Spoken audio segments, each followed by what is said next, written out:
Pessoal, depois de tantas apresentações bonitas, né? Essa é a nossa homenagem para vocês, é singela, mas é de coração. E eu quero que vocês percebam que cada um aqui pode ser um herói também.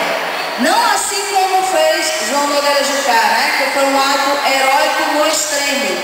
Mas você pode ser o herói da sua família, o herói da sua casa e o seu próprio herói. Só em você estar aqui estudando, você já está fazendo a diferença. Quantas pessoas desistem pelo caminho? Então eu peço que você continue, fique firme e que não se envolva em coisas extremas que estão aí, que é a facilidade, né? É tão fácil fazer o errado, difícil fazer a coisa certa. É fácil você ser qualquer um, difícil é você fazer a coisa diferente.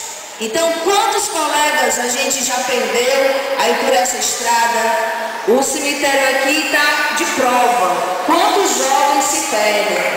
Então, eu queria pedir para vocês que vocês sejam heróis da sua própria família, da sua própria vida, certo? Esse é o meu pedido especial.